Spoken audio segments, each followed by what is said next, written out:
গজল শোনা বা গাওয়া ইসলামের দৃষ্টিতে কেমন? মৃত ব্যক্তির সামনে কোরআন পড়া যাবে কিনা? রক্তদান করার জন্য মায়ের অনুমতি নেওয়া কি জরুরি?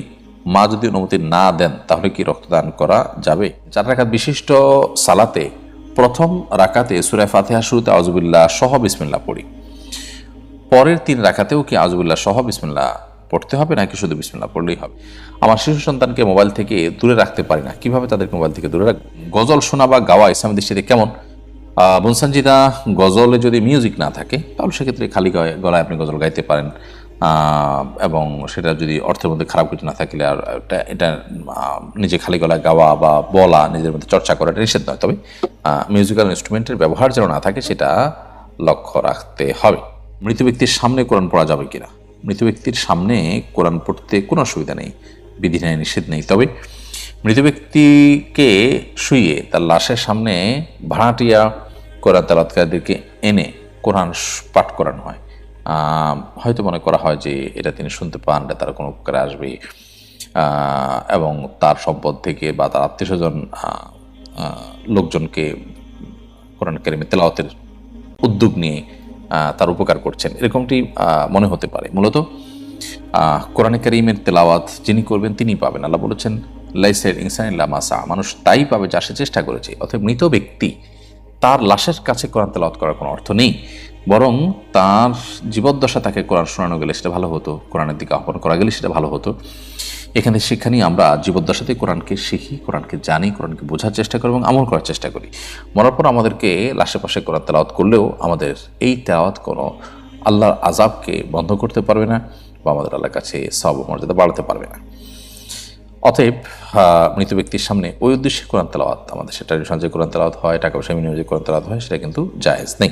রক্তদান করার জন্য মায়ের অনুমতি নেওয়া কি জরুরি?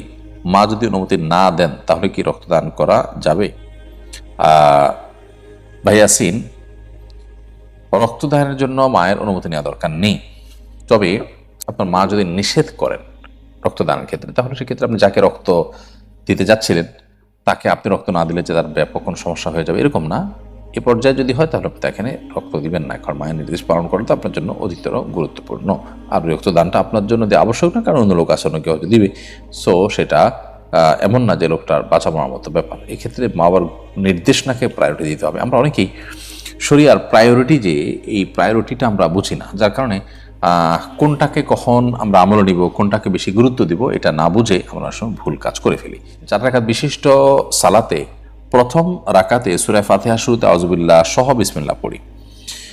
পরের 3 রাকাতেও কি আউযুবিল্লাহ সহ বিসমিল্লাহ পড়তে হবে নাকি শুধু বিসমিল্লাহ পড়লেই হবে? আপনি প্রত্যেক রাতের শুরুতেই আউযুবিল্লাহ এবং বিসমিল্লাহ দুইটা পড়ে তারপর সূরা পাঠ করা শুরু করবেন। আমার শিশু সন্তানকে মোবাইল থেকে দূরে রাখতে পারি না, কিভাবে তাদেরকে মোবাইল থেকে দূরে রাখবো? আপনার শিশু সন্তানকে মোবাইল থেকে দূরে রাখবার জন্য বেশ কয়েকটি কার্যকরী উপায় রয়েছে। এর ভিতরে একটা হলো তাকে ফিজিক্যাল এক্সারসাইজ এবং শারীরিক যে কসরতগুলো আছে, খেলাধুলা আছে, সেগুলোর সুযোগ আপনি দিতে হবে বেশি বেশি করে। নিজে তাদেরকে সময় দিতে হবে।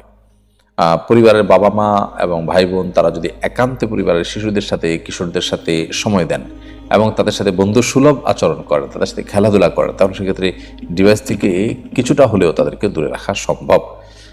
বিধায় শিশু হলেও শিশুকে আপনি সময় দিন এবং নিজে তার সামনে, তার পিছনে মোবাইল টিপাটিপি করা বা অন্য যারা টিপাটিপি করে তাদের সাথে তাদের মেলামেশা করানো, এই কাজগুলো যদি আপনি বন্ধ করতে পারেন তাহলে সেক্ষেত্রে আশা করা যাবে যে সন্তান মোবাইল এর যে আসক্তি আছে, এডিকশন, সেটা থেকে বেঁচে থাকতে পারবে।